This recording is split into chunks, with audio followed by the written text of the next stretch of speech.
Oke, kembali lagi di channel saya Starboy_2Wheel, channel yang membahas tentang otomotif khususnya untuk roda 2. Halo semuanya, pada kesempatan pagi hari ini saya ingin sharing ya pengalaman penggunaan atau user experience Aerox 155 Old selama kurang lebih hampir 5 tahun ya teman-teman. Pada video kali ini saya ingin membahas tentang pengalaman penggunaan, pemakaian, kelebihan, kekurangan, serta dari impresinya. Yang pertama kali saya rasakan ketika dulu membeli Aerox ya teman-teman. Ini ngomong-ngomong basisnya adalah Aerox tipe R atau Monster sebelumnya. Bisa kelihatan dari shocknya belakang, tabung ganda warna emas, juga piringan atau disnya bentuknya wave. Oke, yang pertama kali saya ingin bahas yaitu yang pertama impresi berkendaranya teman-teman, atau riding position. Maaf ya teman-teman sambil saya lap, soalnya udah 1 bulan nggak kepake jadi debu, tapi nggak saya sarankan ya teman-teman, soalnya banyak debu halus yang kalau dilap itu malah bikin baret. Baiknya sih dicuci ya teman-teman. Oke, yang pertama yaitu riding positionnya cukup sporty ya teman-teman dibanding Vario yang cenderung tegak. Aerox ini duduknya lebih mundur, stangnya juga sama sih rendahnya, cuman kelebihannya yaitu di posisi dengkul ya teman-teman. Jadi kalau Vario kan sininya penuh ya untuk konsol box, kalau Aerox kan enggak. Jadi untuk teman-teman yang tinggi di atas 170 cm dipastiin nyaman sih teman-teman naik Aerox, soalnya posisi berkendaranya nyaman dan ergonomis. Oke, yang kedua untuk impresi mesinnya ya teman-teman. Ini kita ngomongin versi standar ya, atau mesin waktu standar masih baru, karena yang saat ini udah di purap ya teman-teman 63, itu kita bahas di lain waktu. Untuk mesin standarnya sendiri Aerox itu kalau dibilang boros juga enggak, ini juga enggak ya teman-teman. Rata-rata itu dulu saya waktu standar di 1:45an.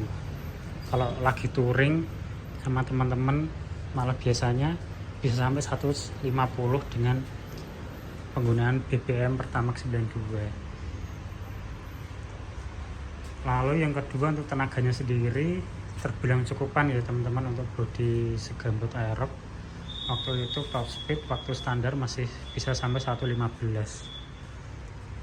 Untuk saya yang bobotnya sekitar 70 kilo sampai 115 ya teman-teman waktu masih standar dealer dulu.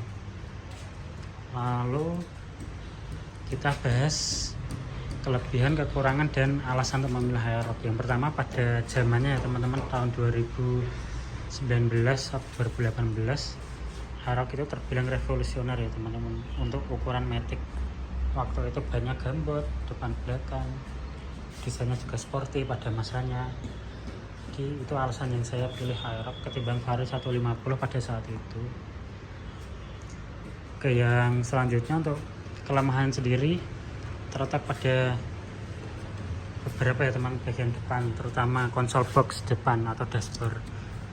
Ini terbilang kecil ya teman-teman untuk ukuran motor segede ini. HP aja gak masuk teman-teman, ukuran 6 inchinan lah standar HP zaman sekarang itu gak masuk, sempit dan dangkal. Yang kedua kelemahannya yaitu tangkinya teman-teman, ukurannya cuma 4,5 liter di Aerox lama. Bukan terbilang boros, cuman bolak-balik ke pom bensin untuk isi ya teman-teman, jadi cukup menyulitkan. Makanya di Aerox terbaru waktu itu diimprove sampai ke 5,5 liter. Kalau yang lama ini masih 4,5 liter ya teman-teman. Yang kedua untuk ukuran bagasinya sih teman-teman, untuk motor segambut ini sih nggak terlalu impresif ya teman-teman.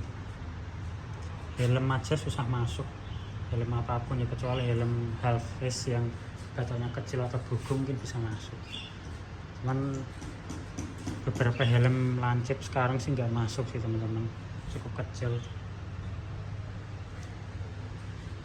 Yang kedua waktu itu kelemahannya waktu baru sih teman-teman, shock depannya sering bottoming ya atau jeduk. Ini udah di downsize sih teman-teman, waktu standar ya itu sering banget bottoming atau jeduk di bagian shock depan, jadi kurang nyaman. Waktu itu saya tambahin oli sedikit sekitar 5-10 mili per sisi ya teman-teman. Jadi waktu itu lebih enak di jalan jelek, gak terlalu sering bottoming.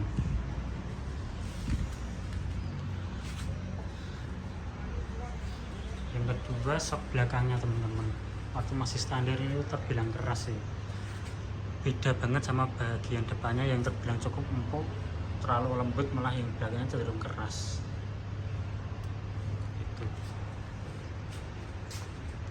Lalu kelemahan selanjutnya bagian lampu depan ya teman-teman. Ini kita ngomongin waktu masih standar ya teman-teman. Bayangin aja waktu masih standar Aerox. Lampu depannya tuh nggak terlalu terang ya teman-teman. Lampu jauh pun juga kalah sama NMAX atau Vario juga mungkin hampir sama ya teman-teman. Nggak terlalu terang, nggak terlalu tebal, cukup tipis, apalagi waktu hujan cukup menyulitkan. Makanya waktu zaman itu banyak yang pasang lampu tembak di bagian sisi dalam sini ya teman-teman, lampu sorot di 2 laser ataupun sejenisnya. Selanjutnya kita bahas kelebihan juga ya teman-teman, biar adil. Overall kalau kelebihan sih desainnya ganteng ya teman-teman dari sisi manapun, apalagi kalau udah dimodifikasi seperti ini.